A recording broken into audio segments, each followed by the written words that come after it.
जैसा कि आपने बताया था कि कंप्यूटर में किसी प्रोग्राम पर कार्य करने के लिए ऑपरेटिंग सिस्टम की आवश्यकता होती है। क्या आप हमें ऑपरेटिंग सिस्टम के बारे में विस्तार से बता सकती हैं? बिल्कुल रोहन, चलो हम ऑपरेटिंग सिस्टम के बारे में विस्तार से विचार करते हैं। ऑपरेटिंग सिस्टम एक प्रोग्राम है जो कंप्यूटर के अन्य प्रोग्रामों से पारस्परिक संबंध स्थापित करने में हमारी सहायता करता है। ऑपरेटिंग सिस्टम के बिना कंप्यूटर बेकार है। कई तरह के ऑपरेटिंग सिस्टम उपलब्ध होते हैं। ऑपरेटिंग सिस्टम प्रयोगकर्ता व कंप्यूटर के मध्य एक माध्यम का कार्य करता है। सभी प्रोग्रामों को चलने के लिए ऑपरेटिंग सिस्टम की आवश्यकता होती है, परंतु ऑपरेटिंग सिस्टम स्वतः ही चालू होता है। कंप्यूटर को चालू करते ही ऑपरेटिंग सिस्टम स्वतः ही चालू हो जाता है। ऑपरेटिंग सिस्टम के मुख्य कार्य हैं: यह कंप्यूटर को नियंत्रित करता है और उसके सभी भागों को उचित संबंध में लाता है। यह उपयोगकर्ता व कंप्यूटर के मध्य पारस्परिक संबंधों को सुगम करता है। यह इनपुट व आउटपुट यंत्रों को नियंत्रित करता है। यह कंप्यूटर प्रोग्राम के निष्पादन को नियंत्रित करता है। यह कंप्यूटर की मुख्य मेमोरी के प्रयोग को व्यवस्थित रखता है। यह फाइलों को व्यवस्थित रखने व उनसे काम लेने में आपकी सहायता करता है। ऑपरेटिंग सिस्टम को दो भागों में वर्गीकृत किया जा सकता है: character user interface CUI, graphical user interface GUI। एक एक कर हम इनके बारे में विचार करते हैं। कैरेक्टर यूजर इंटरफेस CUI में किसी तरह के आइकॉन या चित्र नहीं होते हैं। यह केवल लेख व अक्षरों पर चलता है। हम CUI पर लेखीय निर्देश जैसे रीनेम, CLS, CD, MD और DIR या डायरेक्टरी पर कमांड निर्देश देकर कार्य कर सकते हैं। CUI का एक उदाहरण है disk operating system. Graphical user interface GUI की पृष्ठभूमि चित्र वाली होती है और साथ साथ बहुत सारे आइकॉन भी होते हैं। GUI के उदाहरण हैं Windows XP, Windows XNT, Windows 7 और उबुंटू। GUI को पुनः दो भागों में विभाजित किया जा सकता है: सांपत्तिक मालिकाना सॉफ्टवेयर और स्वतंत्र या मुक्त सॉफ्टवेयर। मालिकाना सॉफ्टवेयर एक प्रकार का कंप्यूटर सॉफ्टवेयर है जिसकी अनुज्ञप्ति कॉपीराइट धारक के विशिष्ट कानूनी अधिकार के अधीन होती है। मालिकाना सॉफ्टवेयर के उपयोग के लिए अनुज्ञप्ति की आवश्यकता होती है, जो उसकी फीस देने या भुगतान करने के बाद ही प्राप्त होता है। इनका प्रयोग वैध अनुज्ञप्ति के बाद ही किया जा सकता है। उपयोगकर्ता इनको न तो परिवर्तित, न साझा कर सकता है, न ही पढ़ सकता है और न ही पुनर्वितरित कर सकता है। मालिकाना सॉफ्टवेयर के सामान्य उदाहरण हैं Microsoft, Apple INC, IBM operating system व यूनिसिस। स्वतंत्र या मुक्त सॉफ्टवेयर वे सॉफ्टवेयर हैं जिनको उपयोगकर्ता इंटरनेट से बिना किसी फीस के डाउनलोड कर सकता है। यह एक खुले लाइसेंस स्रोत के तहत उपलब्ध होते हैं, जो उपयोगकर्ता को सॉफ्टवेयर परिवर्तित करने, साझा करने और पुनर्वितरित करने की आजादी देता है। यद्यपि परिवर्तन करने के लिए कॉपीराइट अधिकार नहीं दिए गए होते हैं। स्वतंत्र या मुक्त सॉफ्टवेयर के सामान्य उदाहरण हैं यूनिक्स, लाइनक्स, ऑरोरा UX और ओनिन सोलरिस। हमें माइक्रोसॉफ्ट विंडोज के बारे में जानना चाहिए, जो कि सबसे ज्यादा प्रचलित ऑपरेटिंग सिस्टम है। अरे हाँ, मैंने माइक्रोसॉफ्ट विंडोज के बारे में बहुत सुना है। माइक्रोसॉफ्ट विंडोज माइक्रोसॉफ्ट द्वारा विकसित किए गए एवं बेचे गए ग्राफिकल इंटरफेस ऑपरेटिंग सिस्टम की श्रृंखला है। अधिकतर जिन कंप्यूटरों का हम प्रयोग करते हैं उनमें माइक्रोसॉफ्ट विंडोज का ऑपरेटिंग सिस्टम पूर्व स्थापित होता है। यदि आपके कंप्यूटर में विंडो ऑपरेटिंग सिस्टम नहीं है तो आप अनुज्ञप्त प्राप्त सॉफ्टवेयर प्रमाणित सॉफ्टवेयर विक्रेता के यहाँ से खरीद सकते हैं।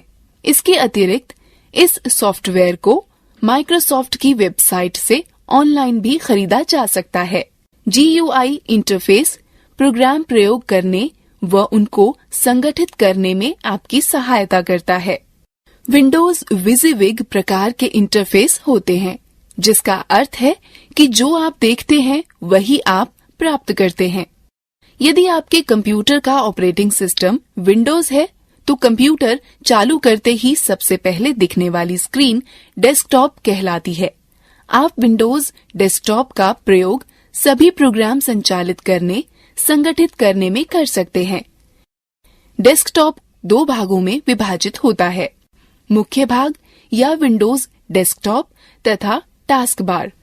नीचे पतली पट्टी को टास्क बार कहते हैं।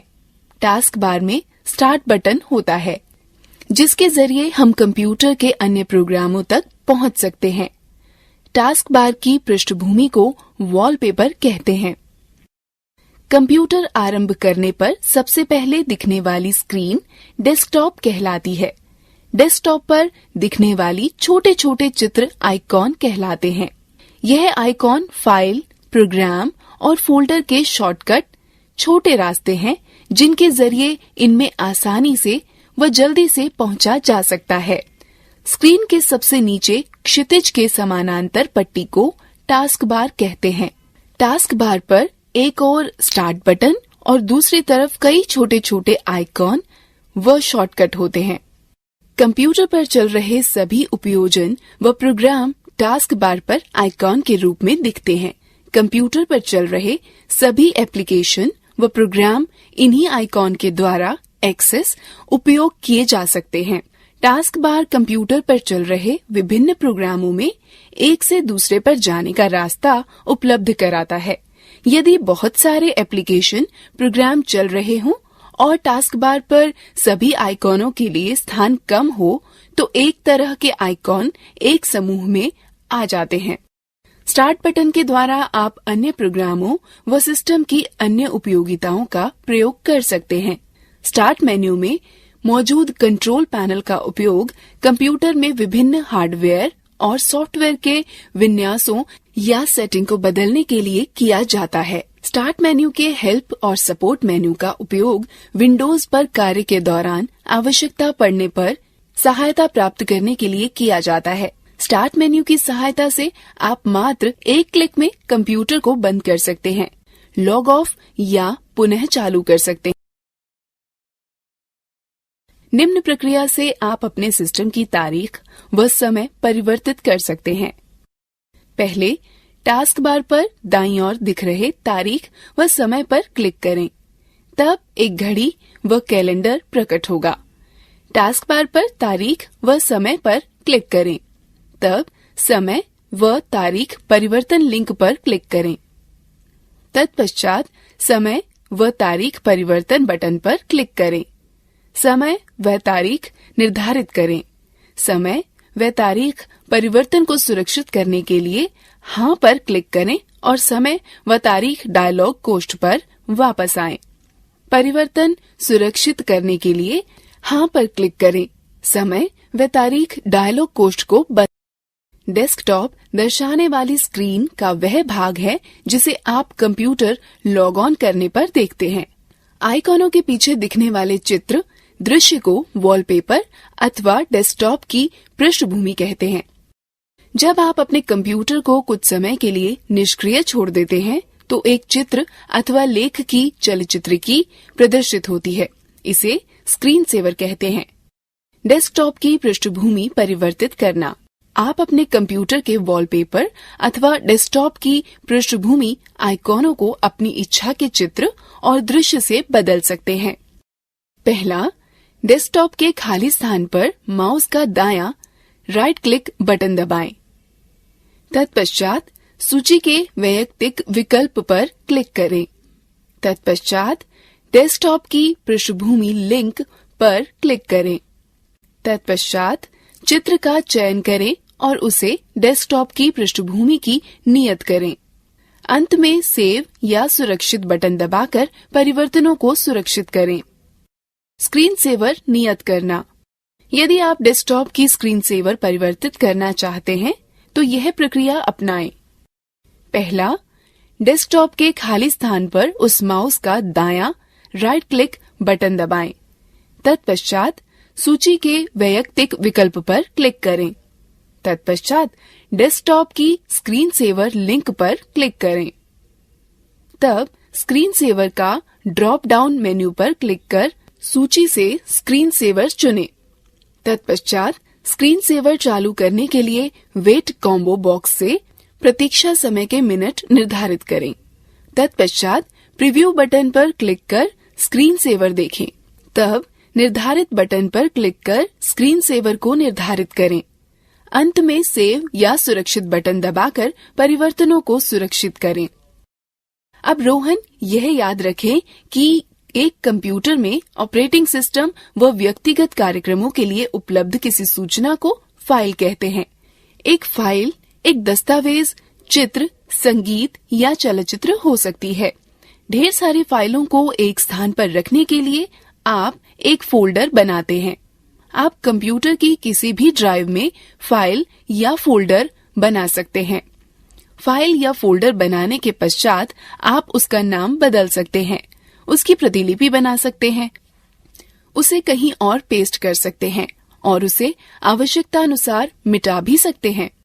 हम किसी ड्राइव में एक नया फोल्डर कैसे बनाते हैं? आसान है, बस निम्न प्रक्रिया अपनाओ। पहले स्टार्ट बटन को दबाकर स्टार्ट मेन्यू को खोलें। तब कंप्यूटर विंडो या विंडोज एक्सप्लोरर प्रदर्शित करने के लिए कंप्यूटर पर क्लिक करें। तब डी ड्राइव में उपलब्ध सामग्री देखने के लिए क्लिक डी ड्राइव पर क्लिक करें। तब नया फोल्डर बनाने के लिए मेन्यू बार में नए फोल्डर पर क्लिक करें। नए फोल्डर को नाम दे सकते हैं और एंटर दबाएं। आप फोल्डर के अंदर भी फोल्डर बना सकते हैं, जिसे सब फोल्डर कहते हैं। एक फोल्डर का चयन करें और उसे खोलें। उसमें खाली स्थान पर राइट क्लिक करें तो पॉप अप मेन्यू प्रकट होगा। उसमें सबसे पहले नया पर क्लिक करें और फिर फोल्डर चुनें। एक फोल्डर सृजित हो जाएगा। फाइल फोल्डर को खोलने के लिए निम्न का अनुसरण करें। पहले स्टार्ट बटन को दबा स्टार्ट मेन्यू को खोलें। तब कंप्यूटर विंडो या विंडोज एक्सप्लोरर प्रदर्शित करने के लिए कंप्यूटर पर क्लिक करें। तब डी ड्राइव में उपलब्ध सामग्री देखने के लिए डी ड्राइव पर क्लिक करें। तब जिस फोल्डर को आप खोलना चाहते हैं उस पर डबल क्लिक करें। उसे फोल्डर के अंदर जिस सब फोल्डर या फाइल को आप खोलना चाहते हैं पर डबल क्लिक करें।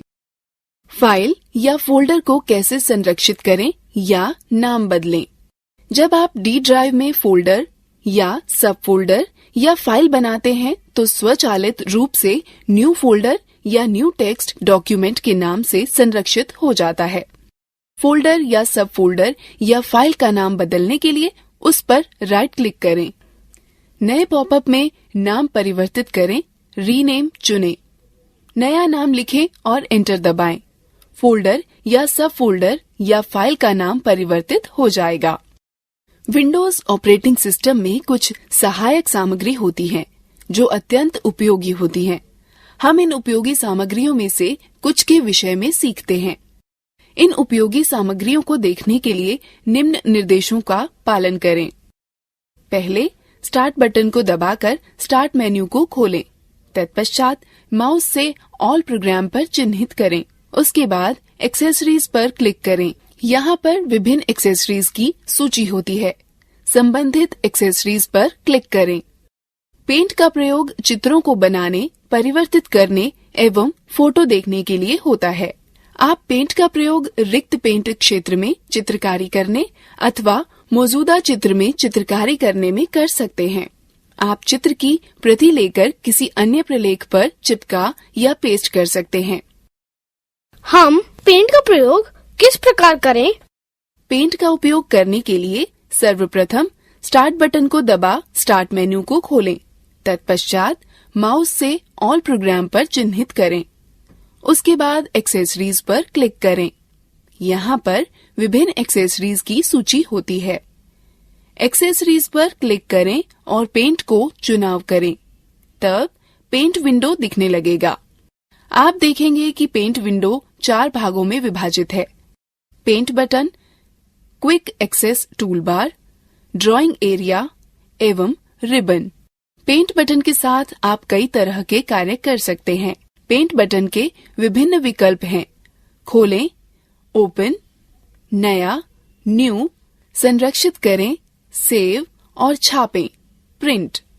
क्विक एक्सेस टूल बार अक्सर प्रयोग में लाए जाने वाले उपकरण जैसे सेव, रीडू और अंडू तुरंत उपलब्ध कराने में आपकी सहायता करता है।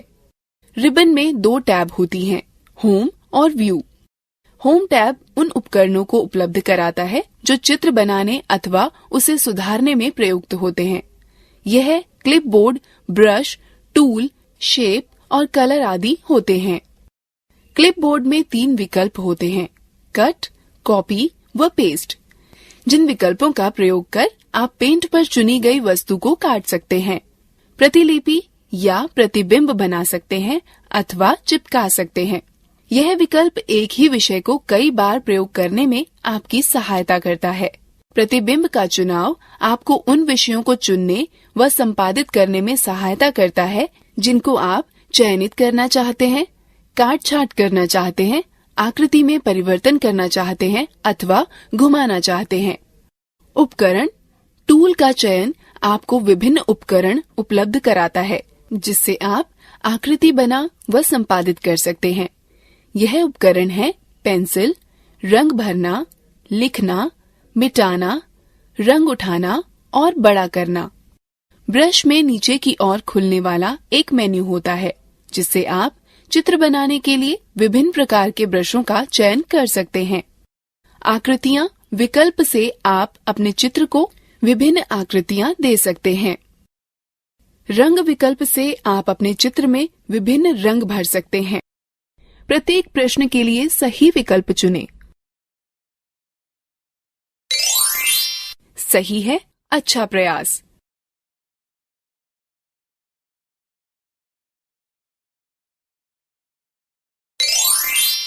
सही है, अच्छा प्रयास।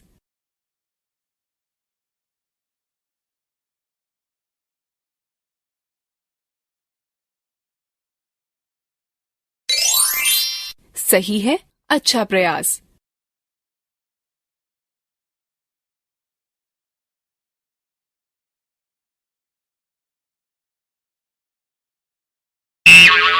सही नहीं है, कृपया पुनः प्रयास करें। सही है, अच्छा प्रयास।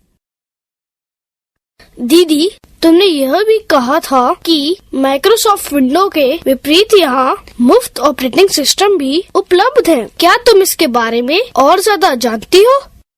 हाँ रोहन, लाइनक्स एक बहुत प्रसिद्ध मुक्त अथवा खुले स्रोत का ऑपरेटिंग सिस्टम है। यह सॉफ्टवेयर सबके लिए मुफ्त है और इंटरनेट से डाउनलोड भी किया जा सकता है। चलो हम इस पर नजर डालते हैं। लाइनक्स यूनिक्स ऑपरेटिंग सिस्टम एक बहुत ही जाना माना वर्जन है जो लाइनस टोरवाल्ड्स द्वारा विकसित किया गया है। लाइनक्स माइक्रोसॉफ्ट विंडो जैसे दूसरे ऑपरेटिंग सिस्टम की तरह होता है। लाइनक्स की सबसे खास बात यह है कि ये बहुत ही गतिशील है। उपयोगकर्ता इस सॉफ्टवेयर को विकसित करने, संशोधन करने अथवा प्रसारित करने के लिए स्वतंत्र हैं। लाइनक्स को 2 अलग तरीकों से प्राप्त किया जा सकता है, फ्री डाउनलोड अथवा वितरण का उपयोग कर। लाइनक्स दुनिया भर में करोड़ों उपयोगकर्ताओं द्वारा सफलतापूर्वक उपयोग किया जा रहा है। लाइनक्स के सभी आवश्यक भागों को इंटरनेट से बिल्कुल मुफ्त डाउनलोड किया जा सकता है। लाइनक्स उपयोग करने का एक वैकल्पिक रास्ता है जो विभिन्न कंपनियों द्वारा पेश किया जा रहा है और जिसमें विविध प्रकार के एप्लीकेशन व इंस्टॉल करने वाले प्रोग्राम जुड़े हैं जो लाइनक्स के अधिष्ठापन को आसान कर देते हैं। एक बहुत प्रसिद्ध लाइनक्स का वितरणकर्ता होता है जिसे अबंटू कहते हैं, जो कॉनिकल कंपनी द्वारा वितरित किया जाता है। अब हमें अबंटू के बारे में सीखना चाहिए। अबंटू एक स्वतंत्र मुक्त सॉफ्टवेयर प्लेटफॉर्म है जो स्मार्टफोन, टैबलेट और कंप्यूटर के द्वारा हर जगह चलाया जाता है।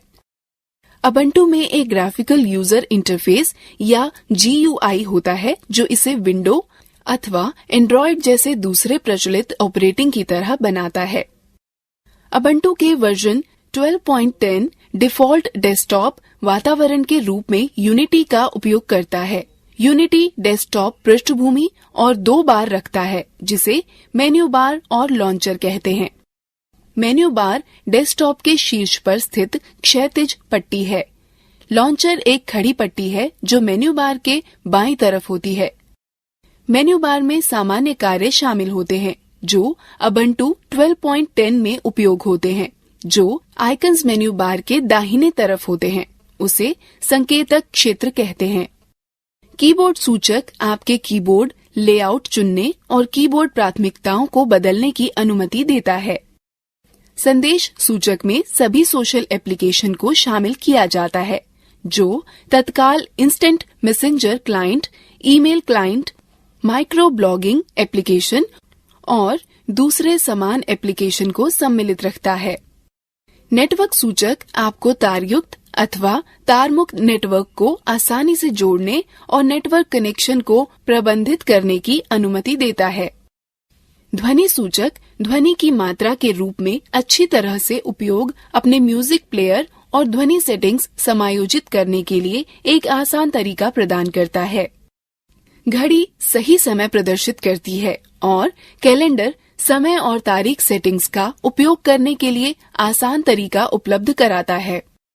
यूजर मेन्यू आपको अलग अलग उपयोगकर्ताओं और ऑनलाइन सामग्री और उपयोगकर्ता खातों के बीच परिवर्तन करने की अनुमति देता है। एक सत्र या सेशन सूचक सिस्टम सेटिंग का उपयोग करने, सॉफ्टवेयर अपडेट करने, प्रिंटर डिवाइस को लॉक करने के लिए सेशन विकल्प प्रदान करने, सेशन से लॉग आउट होने, कंप्यूटर को पुनः आरंभ करने या पूरी तरह से बंद करने के लिए आसान तरीका उपलब्ध कराता है। एप्लीकेशन मेन्यू एक प्रणाली है जहां किसी एप्लीकेशन में विभिन्न कार्य जैसे परिवर्तन करने, देखने आदि को निष्पादित किए जा सकते हैं। अन्य GUI वातावरण के विपरीत यूटिलिटी में आवेदन मेन मेन्यू बार के बाईं ओर स्थित है। एक विशिष्ट आवेदन को देखने के लिए आप सूचक का प्रयोग करके डेस्कटॉप के मेन्यू बार पर आवेदन आइकन के लिए माउस को स्थानांतरित कर सकते हैं।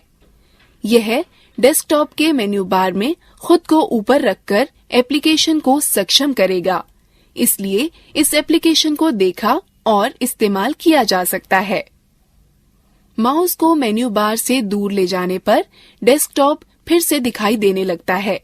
यूटिलिटी का वह फीचर जो एप्लीकेशन दिखाता है, एप्लीकेशन के मेन्यू केवल जब जरूरत होती है, जब ये नेटबुक और लैपटॉप उपयोगकर्ताओं के लिए फायदेमंद होता है और इसे अधिक मुक्त वर्क स्पेस प्रदान करता है।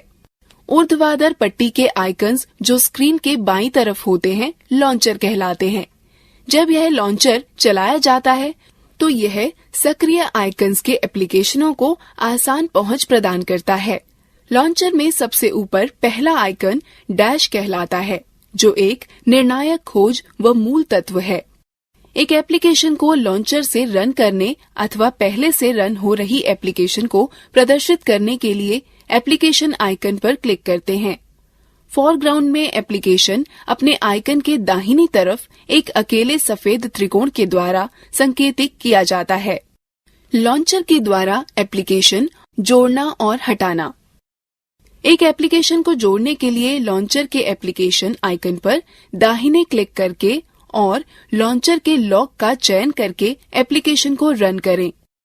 लॉन्चर से एक एप्लीकेशन को हटाने के लिए पहले एप्लीकेशन आइकन पर दाहिने क्लिक करें, फिर अनलॉक से लॉन्चर का चयन करें।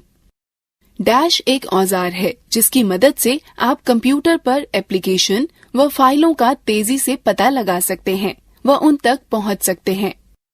डैश का पता लगाने के लिए लॉन्चर के सबसे ऊपर वाले आइकॉन जिस पर अबंटू का प्रतीक चिन्ह बना हो पर क्लिक करें।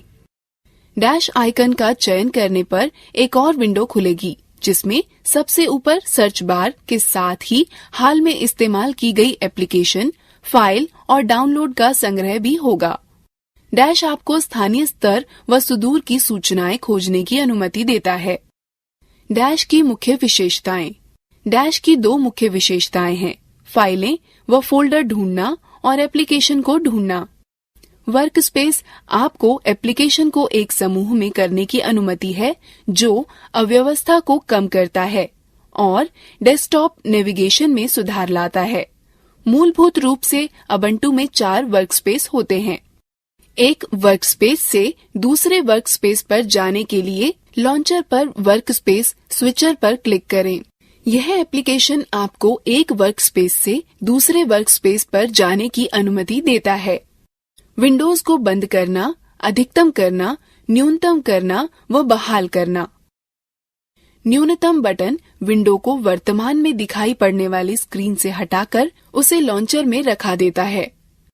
अधिकतम बटन एप्लीकेशन को विंडोज की पूरी स्क्रीन पर फैला देता है।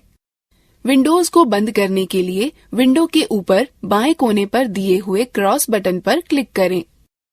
विंडो को वर्कस्पेस पर इधर उधर ले जाने या हटाने के लिए माउस के पॉइंट को विंडो के टाइटल बार पर ले जाएं और माउस के बाएं बटन से क्लिक करें तथा बाएं बटन को दबाए रखते हुए विंडो को खींचें।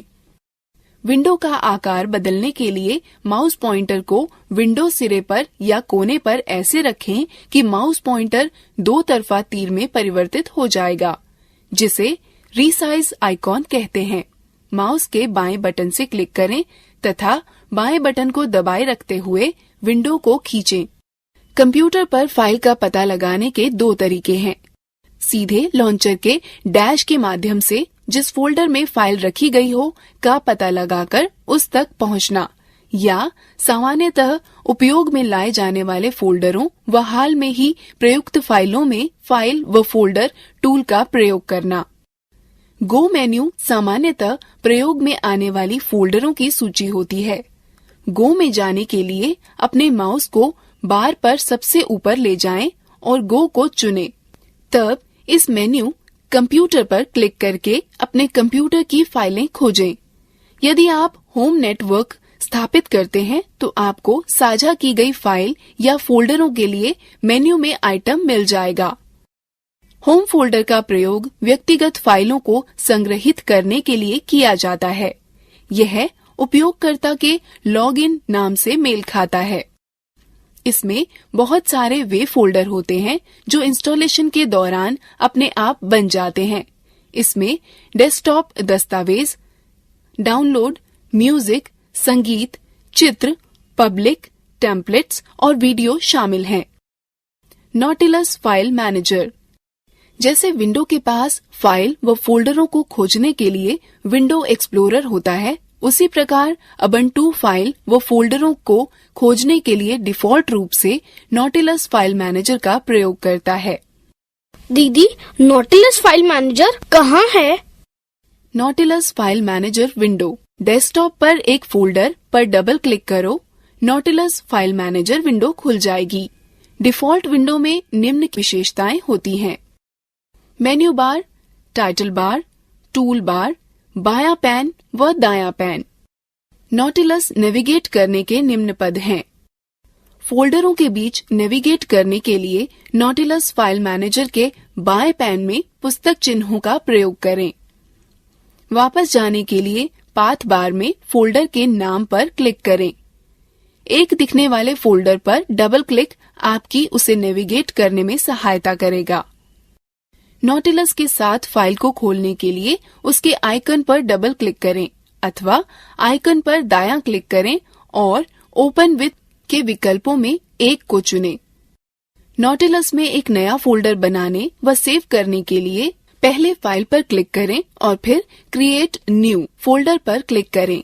उसके बाद बनने वाले डिफॉल्ट फोल्डर का नाम अनटाइटल्ड फोल्डर को इच्छानुसार नाम दें। यह नॉटिलस में सुरक्षित हो जाएगा। फाइल या फोल्डर को कॉपी करने या प्रतिलिपि बनाने के स्टेप्स हैं। पहले एडिट पर क्लिक करें, फिर आइटम पर क्लिक करें अथवा राइट क्लिक करें और पॉपअप मेन्यू से कॉपी चुनें। अब आप कॉपी की गई फाइल को इच्छित स्थान पर पेस्ट करें। कई नॉटिलस विंडोज का प्रयोग करना। आप निम्न प्रकार से कई नॉटिलस विंडो भी खोल सकते हैं। पहले फाइल बनाएं, तब न्यू विंडो पर क्लिक करें। यह नई विंडो खोलेगा और आपको फाइलों या फोल्डरों को 2 स्थानों से ड्रैग करने की अनुमति देगा। नया टैब खोलने के लिए पहले फाइल पर क्लिक करें, फिर न्यू टैब। फाइल की ब्राउजिंग के लिए प्रयोग किए जाने वाले स्थान के ऊपर 2 टैब युक्त एक नई पंक्ति खुलेगी। दूसरा पैन खोलने के लिए व्यू पर क्लिक करें, फिर एक्स्ट्रा पैन पर। यह आपको टैब या विंडो के मध्य स्विच किए बिना ही 2 स्थानों पर एक साथ देखने की सुविधा देता है। आप नॉटिलस या डैश का प्रयोग कर फाइल या फोल्डर को खोज सकते हैं। पहले नॉटिलस में गो सर्च फॉर फाइल पर क्लिक करें या कंट्रोल के साथ F दबाएं। फिर जो खोजना चाहते हो उसे टाइप करें। डैश में सबसे ऊपर सर्च बार में आप केवल खोज का टर्म टाइप करें। उबुंटू में लिब्रे ऑफिस सबसे अधिक लोकप्रिय सुइट है जो डिफॉल्ट रूप से स्थापित होता है। यह भी वैसी ही कार्यप्रणाली उपलब्ध कराता है जैसे कि Microsoft Word, Excel, PowerPoint, सिर्फ इसके कि यह एक मुक्त स्वतंत्र सॉफ्टवेयर है। इन सभी एप्लीकेशनों तक लॉन्चर के द्वारा पहुंचा जा सकता है। इसमें निम्न घटक शामिल हैं जो दूसरे ऑपरेटिंग सिस्टम में अलग अलग नामों से पाए जाते हैं: writer, word processor, clack, spreadsheet, impress, presentation, draw, drawing sheet, base, database, math, equation editor. क्या मुक्त स्वतंत्र सॉफ्टवेयर के विषय में सीखना मजेदार नहीं था? चलो अब हम लोग मजेदार गतिविधि में भाग लेंगे। प्रत्येक प्रश्न के लिए सही विकल्प चुनें। सही है, अच्छा प्रयास।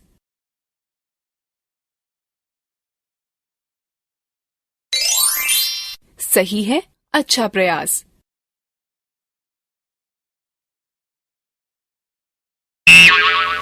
सही नहीं है, कृपया पुनः प्रयास करें। सही है, अच्छा प्रयास।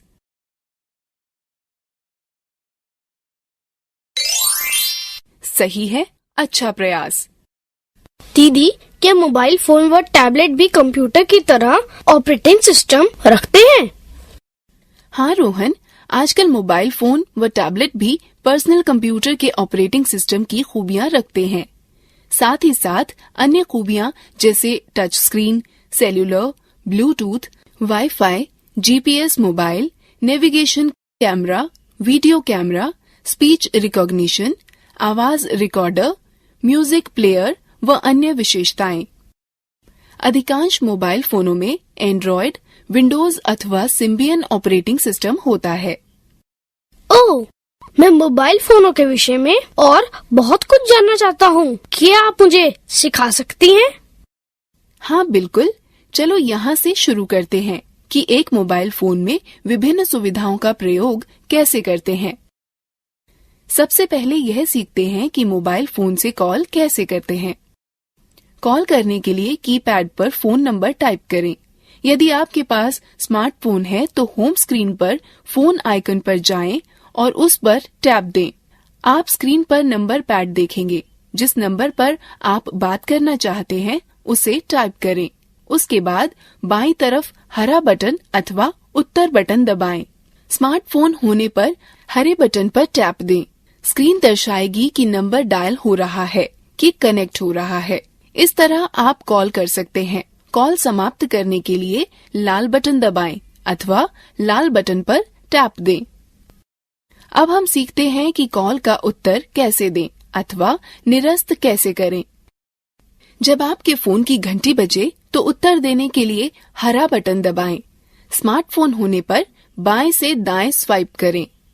कॉल निरस्त करने के लिए लाल बटन दबाएं। स्मार्टफोन होने पर दाएं से बाएं स्वाइप करें। हम पिछले मिलाए गए नंबर पर कॉल कैसे कर सकते हैं? आसान है।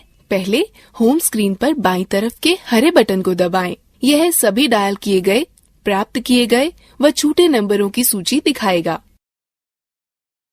स्मार्टफोन होने पर फोन आइकन पर टैप दें। यह सभी डायल किए गए, प्राप्त किए गए व छूटे नंबरों की सूची दिखाएगा। उसके पश्चात नंबर चुनें और हरा बटन दबाएं। इसी तरह स्मार्टफोन होने पर नंबर पर टैप दें। नंबर की डायल होने लगेगा। आप कॉल इतिहास इस तरह देख सकते हैं। पहले स्टैंड बाय मोड में मेन्यू दबाएं। स्मार्टफोन होने पर फोन आइकन पर टैप दें। तब कॉल रजिस्टर या कॉल इतिहास या कॉल लॉग चुनें। उसके बाद यह प्राप्त कॉल, छूटी कॉल, डायल की गई कॉल के 3 टैब दिखाएगा। फिर जिस टैब को आप देखना चाहते हैं उस पर क्लिक करें। यह आपको कॉलों की सूची, समय व तिथि के साथ दिखाएगा। स्मार्टफोन होने पर सभी कॉलें एक ही सूची में दिखेंगी। हरा तीर प्राप्त कॉलें, नीला तीर डायल की गई कॉलें व लाल तीर छूटी कॉलें दर्शाता है। आप नंबर पर कॉल कर सकते हैं। नंबर को संपर्क बुक में सुरक्षित कर सकते हैं या उस पर संदेश भेज सकते हैं। फोन में ध्वनि का स्तर को निम्न रूप से अनुकूल करते हैं। सबसे पहले फोन की मुख्य स्क्रीन में मेन्यू बटन दबाएं। फिर विकल्प मेन्यू में सेटिंग पर क्लिक करें। उसके बाद सेटिंग मेन्यू में साउंड या ऑडियो विकल्प चुनें। उसके बाद साउंड मेन्यू में वॉल्यूम विकल्प ढूंढें। रिंगर या रिंगटोन में वॉल्यूम कंट्रोल पाए जाते हैं। अंत में स्पीकर विकल्प पर चुनें व कीपैड को ऊपर नीचे कर वॉल्यूम लेवल सेट करें। आपके स्मार्टफोन में आवाज नियंत्रित करने वाले बटन बाहर होते हैं। मात्र इधर उधर दबाकर आवाज की प्रबलता नियंत्रित की जाती है। मैं अपने मित्र का फोन नंबर व अमित का नाम शामिल करना चाहता हूँ। मैं कैसे कर सकता हूँ? आप नया संपर्क ऐसे जोड़ सकते हैं। जब फोन स्टैंड बाय मोड में हो तो मेन्यू दबाएं। स्मार्टफोन होने पर फोन आइकॉन पर टैप दें। तब मेन्यू विकल्प में अपने फोन की फोन बुक पर जाएं। यह होम स्क्रीन पर फोन के एक चित्र अथवा शब्द फोन बुक या संपर्क से दिखाई गई होगी। अब उपलब्ध विकल्पों में न्यू कॉन्टैक्ट का चयन करें। पहले जिस संपर्क को आप जोड़ना चाहते हैं उसका नंबर, एरिया कोड स्क्रीन पर दिखने वाले फॉर्म पर भरें। स्मार्टफोन में नंबर पैड व अंक टाइप करें। ऐड टू कॉन्टैक्ट पर टैप दें और तब क्रिएट न्यू कॉन्टैक्ट पर, और तब फॉर्म में उपयुक्त स्थानों पर अपने मित्र का पहला व अंतिम नाम लिखें। तब उसे संरक्षित करने के लिए सेव या ऐड टू कॉन्टैक्ट दबाएं। टैप देना सुनिश्चित करें। अब नया संपर्क अपने मोबाइल में जुड़ जाएगा। फोन में पहले से ही संरक्षित संपर्क के विवरण में एडिट करने के लिए संपर्क का नाम चुनें। एडिट का चयन करें, टैप दें, सही विवरण टाइप करें और फिर सेव का चयन करें, टैप दें। अब मैं आपको सिखाती हूँ कि संदेश कैसे भेजते हैं। पहले स्टैंड बाय मोड में मेन्यू दबाएं, तब संदेश सेवा, फिर लिखित संदेश, फिर संदेश बनाएं का चयन करें। एक स्मार्टफोन में होम स्क्रीन पर मैसेजिंग आइकन ढूंढें, उस पर टैप दें। आप देखेंगे कि संदेशों की सूची खुलेगी। संदेश बनाएं, संदेश लिखें को चुनें। स्मार्टफोन में राइट मैसेज आइकॉन पर टैप करें। टेक्स्ट बॉक्स में संदेश लिखें। चित्र या कुछ अन्य जोड़ने के लिए विकल्प का चयन करें। फिर इंसर्ट ऑब्जेक्ट दबाएं। स्क्रॉल कर नीचे वांछित पिक्चर या ऑब्जेक्ट आए। व्यू फिर इंसर्ट दबाएं। नियत स्थान पर प्राप्तकर्ता का नंबर लिखें अथवा यदि आप सुरक्षित किए हुए किसी संपर्क को संदेश भेजना चाहते हैं तो फोन बुक पर क्लिक करें। संपर्क का चयन कर ओके पर क्लिक करें। स्मार्टफोन में प्राप्तकर्ता के नाम के कुछ अक्षर टू कॉलम में लिखें। आप देखेंगे कि कॉन्टैक्ट बुक से नामों की सूची प्रकट होगी। वांछित नाम पर टैप दें। भेजने के लिए भेजें पर क्लिक करें या टैप दें। प्राप्तकर्ता को मैसेज भेज दिया जाएगा। मुख्य सूची पर वापस आने के लिए समाप्त या निरस्त पर क्लिक करें। टैप दें। आप अपना संदेश ऐसे पढ़ सकते हैं।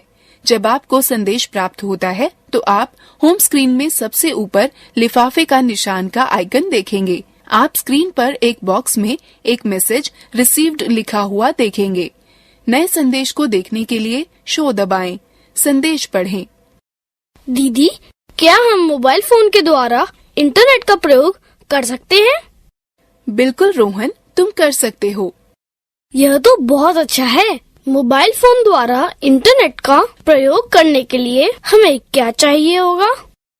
मोबाइल फोन द्वारा इंटरनेट का प्रयोग करने के लिए आपको चाहिए होगा एक मोबाइल फोन जो इंटरनेट एक्सेस या उपयोग को समर्थित करता हो, एक मोबाइल फोन सेवा जो डेटा संचरण का समर्थन करती हो, जैसे 2G, 3G और वाईफाई। फोन द्वारा इंटरनेट तक पहुंचने के लिए डेटा सेटिंग के साथ मोबाइल सर्विस प्रोवाइडर से एक खाता। बहुत सारे mobile phone data account setting के साथ ही आते हैं। यदि आपका नहीं है तो आपको सेवा प्रदाता के ग्राहक सेवा केंद्र से बात करनी चाहिए। आप अपने स्मार्टफोन पर मोबाइल इंटरनेट सेवा इस तरह स्थापित कर सकते हैं। पहले अपने स्मार्टफोन के सेटिंग मेन्यू पर नेविगेट करें। स्मार्टफोनों में यह एप्स मेन्यू के सेटिंग आइकॉन के माध्यम से या कभी-कभी नोटिफिकेशन बार के माध्यम से किया जा सकता है। सेटिंग मेन्यू में आपको वायरलेस व नेटवर्क सेटिंग्स खोजनी होगी। ज्यादातर उपकरणों में मोर या मोर सेटिंग्स बटन जो भी उपलब्ध हो उस पर क्लिक करें। जब वायरलेस और नेटवर्क सेटिंग हो जाती है तो आप इंटरनेट, वाईफाई या मोबाइल नेटवर्क के माध्यम से जोड़ सकते हैं। वाईफाई से जुड़ने के लिए निम्न पदों का अनुसरण करें। पहले सेटिंग विकल्प से अथवा नोटिफिकेशन मेन्यू में वाईफाई बटन को क्लिक करके वाईफाई विकल्प को चालू करें। तब आपको उपलब्ध इंटरनेट नेटवर्कों की सूची दिखाई देगी।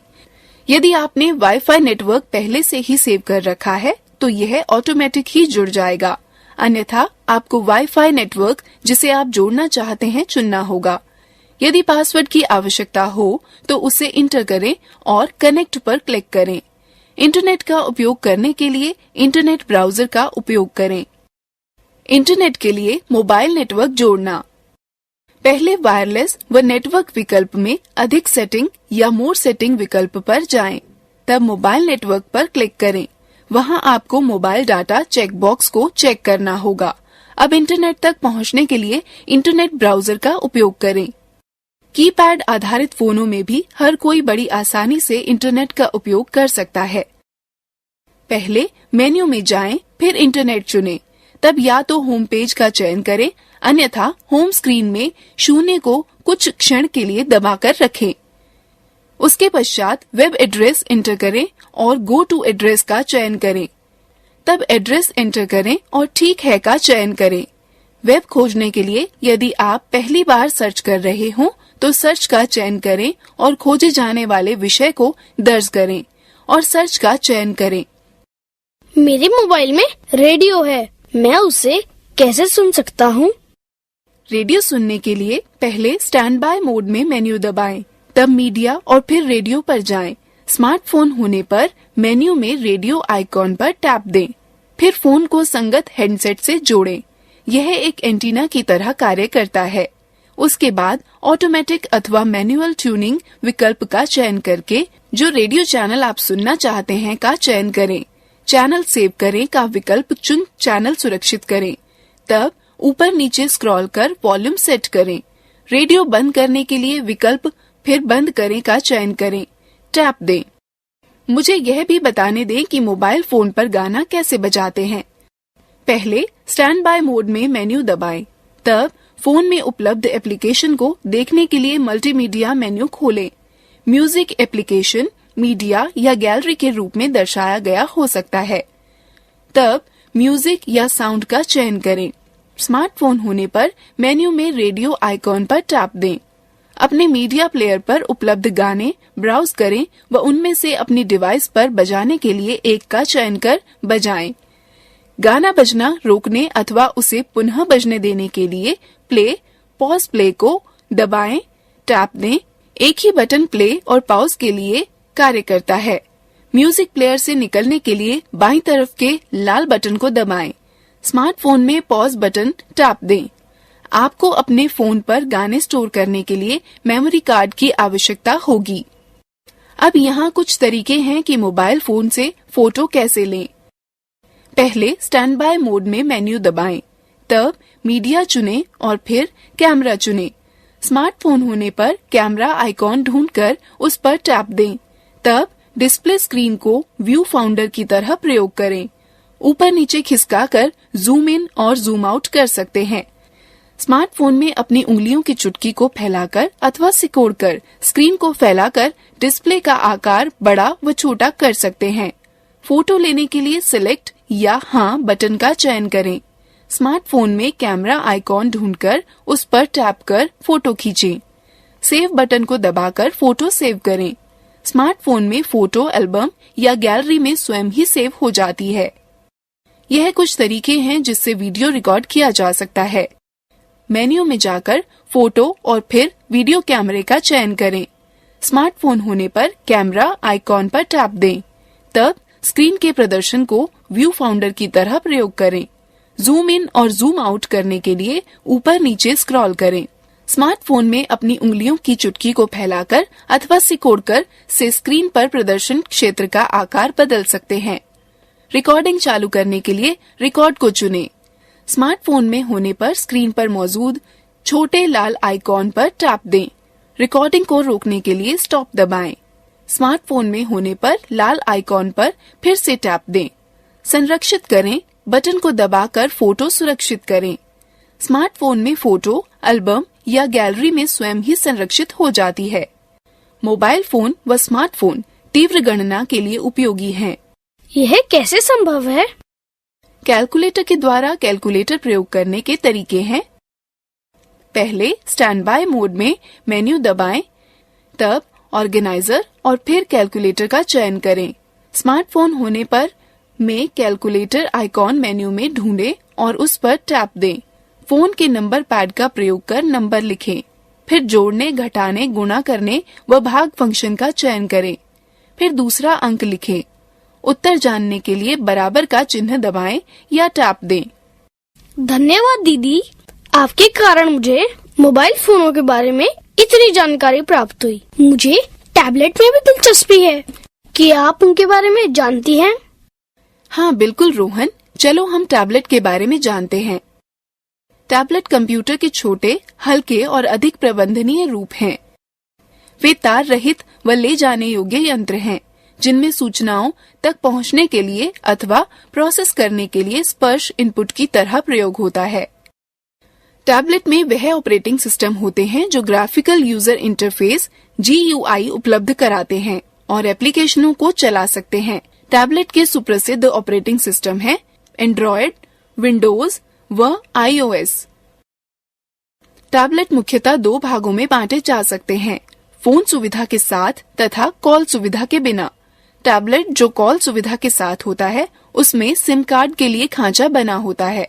आपको कॉल करने के लिए, प्राप्त करने के लिए तथा संदेश भेजने व प्राप्त करने के लिए एक सिम कार्ड तथा किसी मोबाइल नेटवर्क का कनेक्शन की आवश्यकता होगी।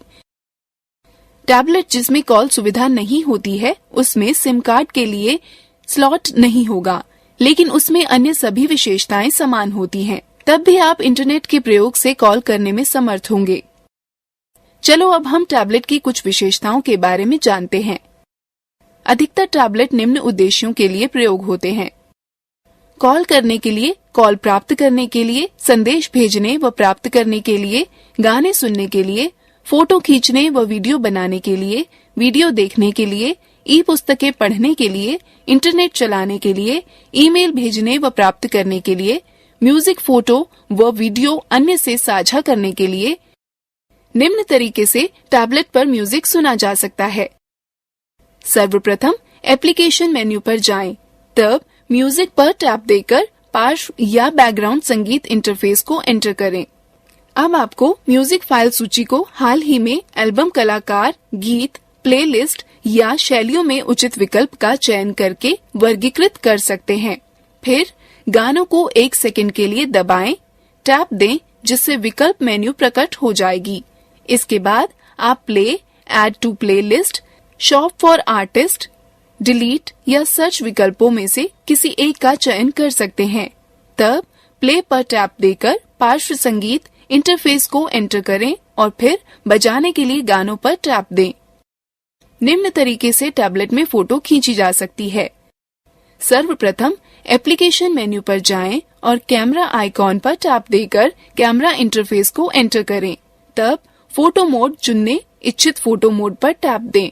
कैमरे को विषय की ओर केंद्रित करें। ऑटो फोकस को सक्रिय करने के लिए स्क्रीन पर किसी स्थान को छुएं और दबाए रखें। फोटो लेने के लिए उंगली उठाएं। टैबलेट से वीडियो रिकॉर्ड करने के लिए सर्वप्रथम एप्लीकेशन मेन्यू पर जाएं और कैमरा आइकॉन पर टैप देकर कैमरा इंटरफेस को एंटर करें। तब वीडियो मोड चुनने के लिए फोटो मोड में पसंद किए हुए आइकॉन पर टैप दें। कैमरे को विषय की ओर केंद्रित करें। टैप देकर रिकॉर्डिंग शुरू करें। रिकॉर्डिंग बंद करने के लिए टैप दें। फोटो व रिकॉर्ड किए गए वीडियो मिटाने के स्टेप्स हैं। जिस फोटो या वीडियो को आप मिटाना चाहते हैं, इसे खोजें। ट्रैश आइकॉन दिखाई दिए जाने के लिए स्क्रीन पर टैप दें। फोटो या वीडियो को मिटाने के लिए इस पर टैप दें। आप फोटो और वीडियो इस तरह देख सकते हैं। पहले एल्बम ढूंढकर उस पर टैप दें। फिर जिस फोटो या वीडियो को देखना चाहते हैं उस पर टैप दें। आगे की फोटो देखने के लिए बाईं ओर धकेलें तथा पीछे की फोटो या वीडियो देखने के लिए दाईं ओर धकेलें। वीडियो देखने के लिए निम्न का अनुसरण करें। मेन्यू से पिक्चर अथवा एल्बम टैब खोलें। अब ग्रिड व्यू अथवा लिस्ट व्यू का प्रयोग कर जिस वीडियो को आप देखना चाहते हैं उसे खोलें। जिस वीडियो को आप देखना चाहते हैं उस पर टैप दें। यदि प्लेबैक नियंत्रण प्रदर्शित नहीं हो रहे हैं तो उन्हें देखने के लिए स्क्रीन पर टैप दें। वीडियो रोकने के निम्न पद हैं। जब वीडियो चल रहा हो तो प्लेबैक नियंत्रण देखने के लिए स्क्रीन पर टैप दें। उसके बाद वीडियो को रोकने या चलाने के लिए पॉज या रीस्टार्ट पर टैप दें। वीडियो पीछे करना अथवा तेजी से आगे बढ़ाने के पद हैं। जब वीडियो चलने के दौरान प्लेबैक नियंत्रण देखने के लिए स्क्रीन पर टैप दें। इसके बाद वीडियो को तेजी से आगे ले जाने के लिए प्रोग्रेस बार मार्कर को दाईं ओर और पीछे ले जाने के लिए बाईं ओर खींचें। टैबलेट में ई बुक पढ़ने के लिए पहले टैबलेट में इंस्टॉल किए हुए डिफॉल्ट बुक रीडर पर जाएं। फिर बुक रीडर आइकॉन पर टैप दें। उसके बाद पूर्व स्थापित किताबों में से जो किताब पढ़नी हो उसका चयन करें। फिर किताब पढ़ना प्रारंभ करने के लिए बुक्स आइकॉन पर टैप दें। मैंने सुना है कि आप टैबलेट से ईमेल भेज व प्राप्त कर सकते हैं। हाँ रोहन, टैबलेट पर इंस्टॉल किए हुए विशिष्ट एप्लीकेशनों का प्रयोग करके लगभग सभी पॉपअप या IMAP ईमेल पतों का उपयोग ईमेल भेजने व प्राप्त करने के लिए कर सकते हैं। चलिए हम आपको टैबलेट में ईमेल लिखने के तरीकों के बारे में बताते हैं। मेन्यू में इंटरनेट ब्राउजर आइकॉन पर क्लिक करें। फिर ईमेल आइकॉन पर क्लिक करें। एक विंडो खुलेगी जिसके शीर्ष पर एक क्षैतिज बार होगा। जिस ईमेल सर्विस प्रदाता का उपयोग करना चाहते हो उसका URL एंटर करें। उदाहरण के लिए www.gmail.com। अब दिए गए स्थान पर यूजर नेम व पासवर्ड डालें व साइन इन पर टैप दें। यहाँ इस पृष्ठ पर कंपोज या राइट न्यू पर टैप दें। नई विंडो में सेवा में के क्षेत्र में प्राप्तकर्ता का ईमेल ID एंटर करें। विषय के क्षेत्र में विषय एंटर करें। बीच के खाली स्थान में संदेश एंटर करें। तत्पश्चात सेंड आइकॉन पर टैप दें। प्राप्त ईमेल को पढ़ने के लिए पहले जब आपको कोई ईमेल प्राप्त होगी तो स्क्रीन पर सबसे ऊपर एक लिफाफा बनकर आएगा। आइकॉन को देखने के लिए स्क्रीन को नीचे खिसकाएं। यथाक्रम मेन्यू में ईमेल भेजने वाले के आइकन पर जाएं। अब आइकॉन पर टैप दें। स्क्रीन पर आपका मेल इनबॉक्स खुल जाएगा। ईमेल पर टैप दें और उसे पढ़ें। हम किसी फाइल को टैबलेट पर कैसे ढूंढते हैं? टैबलेट में फाइल या फोल्डर ढूंढने के दो तरीके हैं। आप या तो टैबलेट पर स्थापित फाइल मैनेजर का प्रयोग करें या तो होम स्क्रीन पर स्थित ऑनलाइन सर्च इंजन का प्रयोग करें। फाइल मैनेजर का प्रयोग करके होम स्क्रीन पर फाइल मैनेजर या फाइल ब्राउजर ऐप ढूंढें। उस पर टैप दें। यह सबसे ऊपर माय फाइल दिखाएगा। सूची से वांछित फाइल या फोल्डर को ढूंढें। उसे खोलने के लिए उस पर टैप दें। सर्च इंजन का प्रयोग करके होम स्क्रीन पर मैग्नीफाइंग ग्लास की तरह दिखने वाले सर्च आइकॉन को ढूंढें, उस पर टैप दें, जिससे एक नई विंडो प्रकट होगी। आप देखेंगे कि उस पर एक क्षैतिज टैब में सर्च लिखा होगा। उसमें जो सूचना आप ढूंढना चाहते हैं उसके पहचान शब्द लिखें। ऑनलाइन सर्च का परिणाम स्क्रीन पर आ जाएगा। इसको खोलने के लिए वांछित पर टैप दें।